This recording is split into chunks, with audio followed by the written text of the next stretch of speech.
Right? Nobody walks down the aisle or commits to a relationship thinking one day we're going to drift apart. And yet it happens. Slowly, quietly. Not with a big fight or a dramatic ending, but with silence, with distance, with the small moments that go unnoticed, unspoken, undone. The truth is, love rarely dies because of a single catastrophic event. It dies because we stop being curious. Remember how in the beginning you wanted to know everything, their favorite song, their childhood dreams, the way they take their coffee? You asked questions. You listened closely. And then, somewhere on the way, you thought you already knew, you stopped asking, you stopped discovering. And without curiosity, the connection that once felt alive begins to fade. We also get comfortable. Too comfortable. We avoid the hard conversations because they're uncomfortable. We sweep frustrations under the rug because we don't want to rock the boat. But every time we choose silence over truth, we build a wall. And one day we wake up on opposite sides of it, wondering how we became strangers. In every relationship, curiosity is the spark that ignites connection. It's that sense of wonder that keeps us engaged, learning about each other and the world we're building together. In the early stages, we naturally want to know everything about our partner. Their favorite movies, childhood memories, hidden dreams, and what makes them tick. We ask questions, listen intently, and show genuine interest in their answers. This curiosity forms the foundation of a deep and meaningful connection. It makes us feel seen, heard, understood, and valued. But over time, something changes. The questions slow down. The deep conversations give way to surface-level interactions. The curiosity that once fueled a relationship begins to fade. And when that happens, the relationship begins to drift. What happens when curiosity fades? We begin to make assumptions about our partner. We assume we know what they want, what they feel, and what they need. We think, I've been with them long enough to know. But that assumption, that certainty, is often the beginning of the end. People change, they grow, their thoughts, feelings, and needs evolve with time, yet when we stop asking questions, when we stop trying to learn, we stop evolving alongside them. We assume that the person we once fell in love with will always be the same, but the truth is they're not. They're changing every day just as we are. Curiosity in its essence is about staying open to new possibilities and new experiences with our partner. It's about asking the hard questions and being vulnerable enough to listen to the answers, even when they challenge our perceptions. It's about noticing the little things, the way their eyes light up when they talk about something they love, the subtle changes in their mood, the shifts in their behavior. These are the things that keep a relationship alive and thriving. But when curiosity wanes, we stop noticing, we stop asking, and we stop growing together. Without curiosity, we risk falling into patterns of assumption and complacency. We stop checking in with each other emotionally. We stop talking about our dreams, our fears, our desires. We assume everything is fine, but the truth is, it's often not. In the absence of curiosity, resentment can creep in. We might feel neglected, misunderstood, or invisible. We start to wonder, do they even see me anymore? Do they still care about what I think, what I feel? These are the silent questions that arise when curiosity fades. But instead of addressing them, we bury them, convincing ourselves that everything is okay. That we're too busy to ask the tough questions, that it's not worth rocking the boat. But the lack of curiosity doesn't just leave us with unanswered questions. It leaves us feeling disconnected. And that disconnect is what slowly but surely erodes the intimacy between us. We all want to feel known, to feel like we matter to someone. Curiosity is the way we communicate that desire. When we stop being curious about each other, we stop showing up for each other in the way we once did. We stop listening with intent. We stop seeking to understand, and we stop trying to be understood. And when we stop doing that, we stop building the deep, trusting connection that is the heart of any relationship. But curiosity is not a passive act. It requires effort. It requires vulnerability. It requires the willingness to ask difficult questions and to be open to the answers, no matter how uncomfortable they may be. It means being willing to explore each other's inner worlds and emotions, even when it's easier to remain silent or assume that everything is fine. The most fulfilling relationships are the ones in which both partners remain curious about each other, about who they are becoming, what they are experiencing, and how they can continue to grow together. When we stop being curious, we stop being present, we stop showing interest, we stop being partners in the truest sense of the word. Reigniting curiosity in a relationship doesn't mean questioning everything your partner does or constantly grilling them about their thoughts and feelings. It's about fostering an ongoing desire to understand and appreciate them as a unique, evolving individual. It's about asking, what's going on in your world right now? What are you feeling today? What's important to you? It's about remembering that the person we fell in love with is constantly changing, and it's our responsibility to stay engaged, to stay interested, and to stay connected. Curiosity is not just the foundation of deep love. It is the fuel that keeps that love burning brightly. When we stop being curious, we stop building. And when we stop building, we stop growing. And when we stop growing, we start drifting apart. So if you find yourself at a place where curiosity has faded, it's time to rekindle it. Start asking questions again. Start listening deeply. Start noticing the little things that made you fall in love in the first place. Because in the end, the greatest gift we can give our partners is our ongoing curiosity, our willingness to learn, to grow, and to discover the endless layers of who they are. That's how love stays alive. That's how we keep from drifting apart. When we first enter a relationship, we're excited to share everything. The little things, the big things, our dreams, our fears, and even the most mundane details. Communication flows naturally because we're eager to connect, to understand, to feel close. But as time passes, something begins to shift. The conversations become less frequent, less deep. We settle into a rhythm, a comfort zone. We start to prioritize feeling comfortable over staying connected through honest and open communication. And that's where the drift begins. At first, this shift seems harmless. After all, who doesn't enjoy comfort?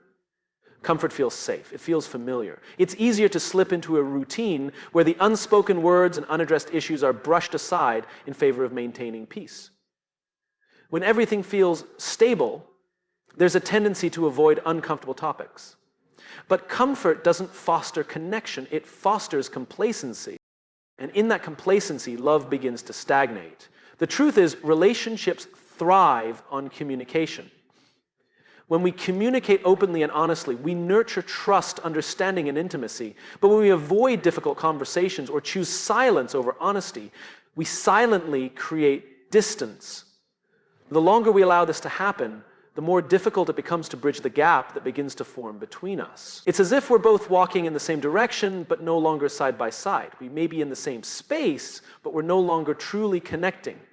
What's often at play here is the fear of conflict. We avoid communication because we're afraid of confrontation, of making our partner upset, of saying the wrong thing. It's easier to stay silent and let things go unresolved than to risk an argument. And yet, by avoiding difficult conversations, we only make the situation worse. The things that we don't talk about begin to pile up. Small issues become bigger, and what was once a minor disagreement becomes a source of ongoing tension.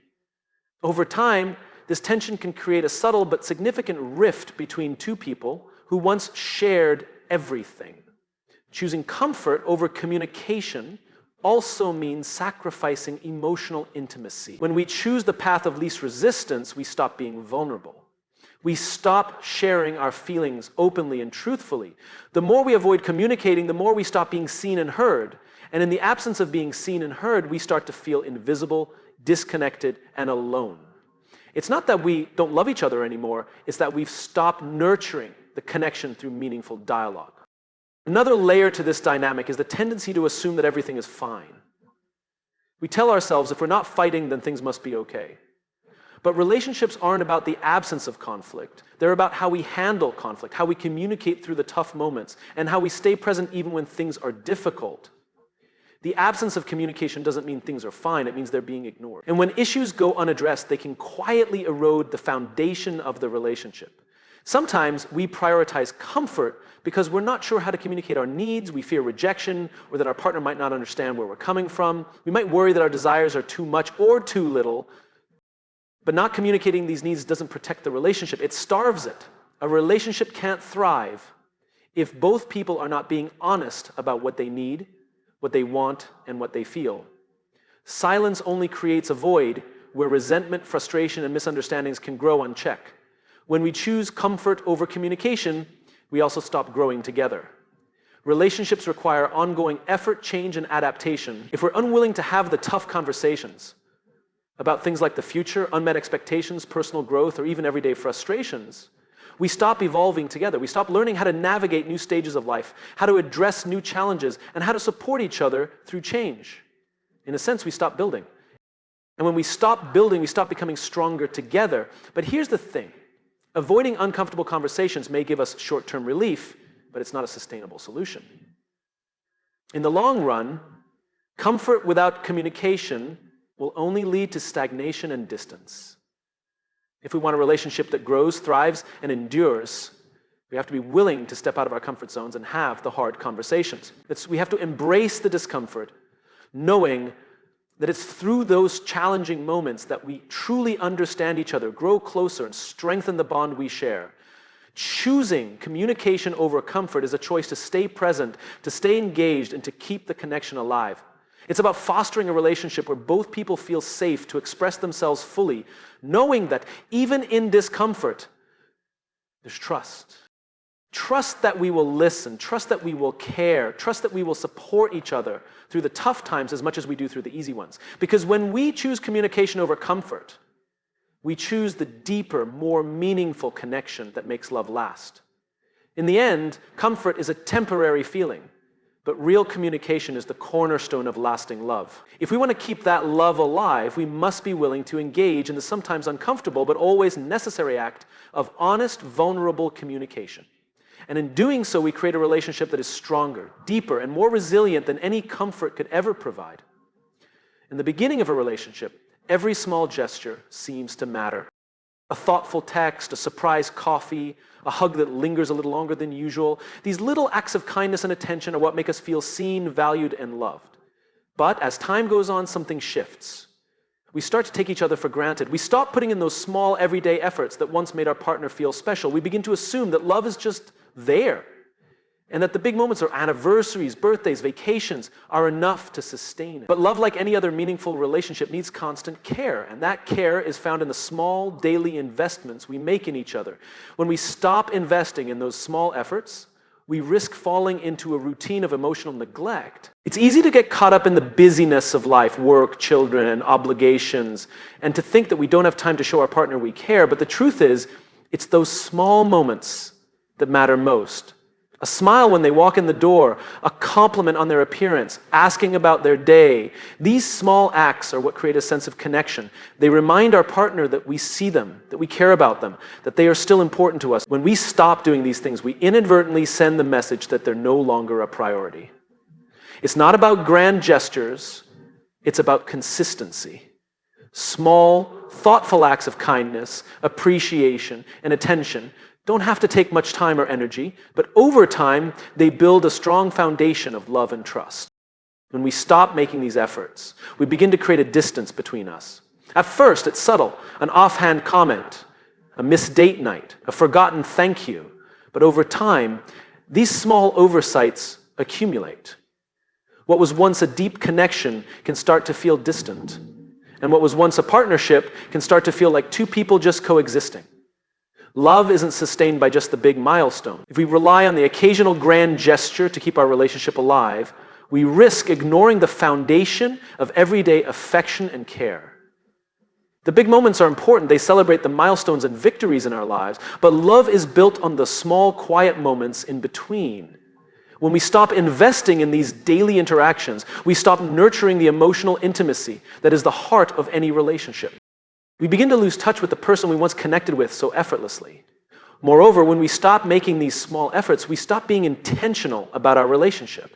Relationships require intention to thrive. They don't just happen on their own. When we are intentional about showing our partner we care, whether it's a thoughtful gesture, a moment of affection, or simply taking the time to listen, we send the message that we are invested in them, in us, in the future we're building together.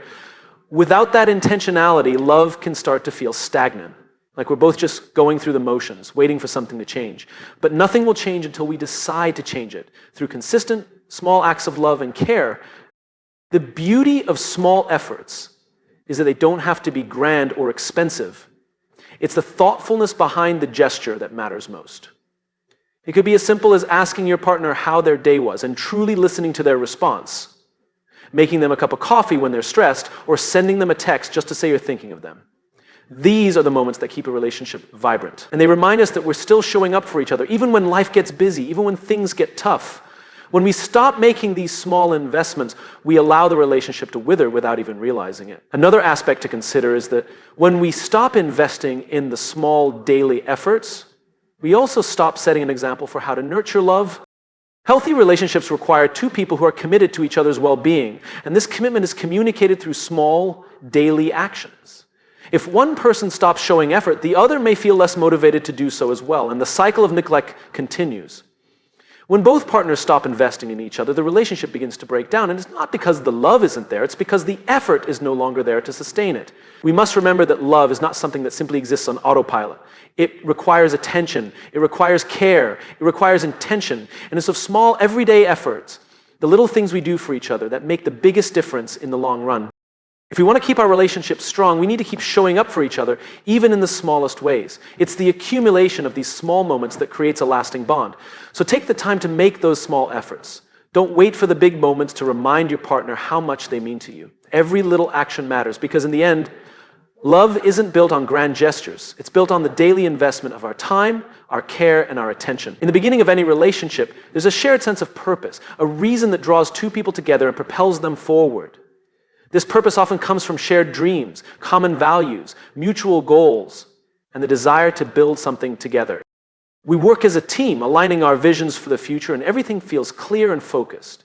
There's excitement in the journey, a sense of partnership that creates a deep connection, but over time, life's complexities can cause that shared purpose to fade into the background.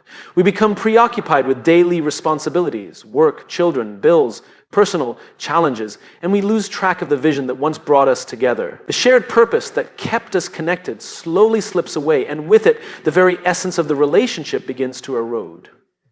When we lose sight of our shared purpose, we begin to drift.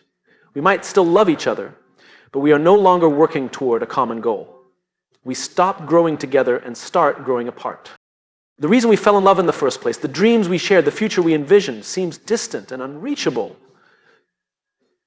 Instead of looking forward, we start looking inward or sideways, consumed by our own needs, desires, and frustrations. We forget that a relationship isn't just about managing daily routines or handling crises. It's about building a life together.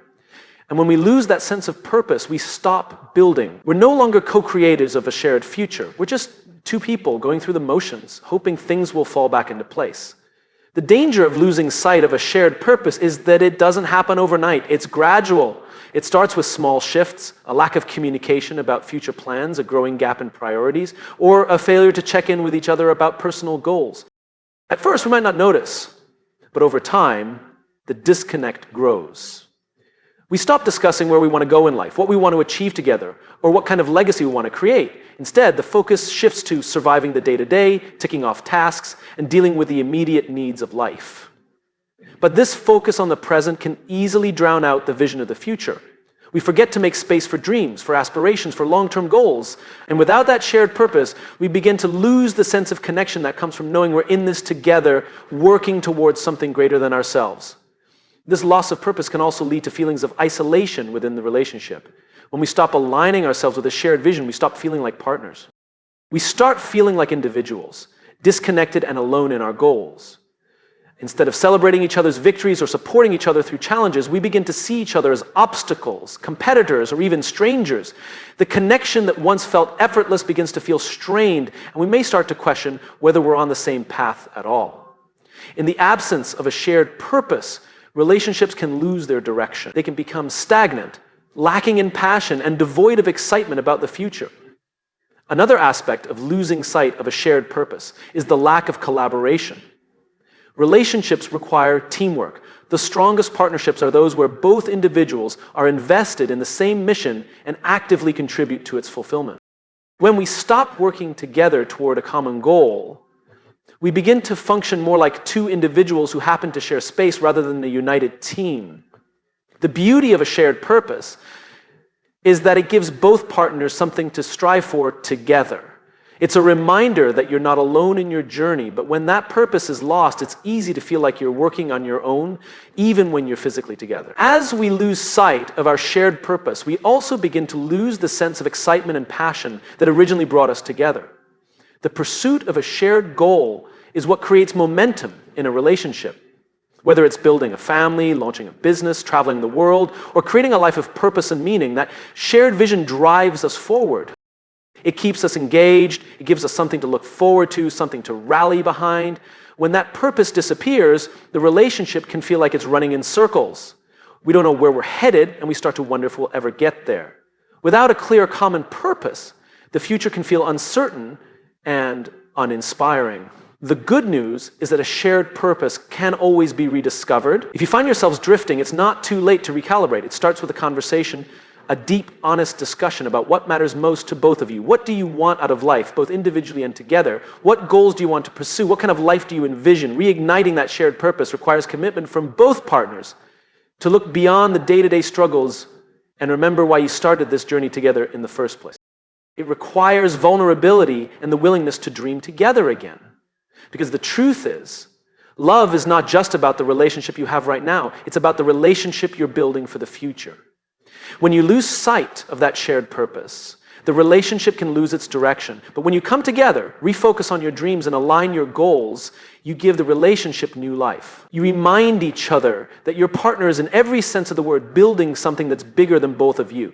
And that shared vision becomes the driving force that propels you forward together, no matter what challenges or obstacles you face along the way.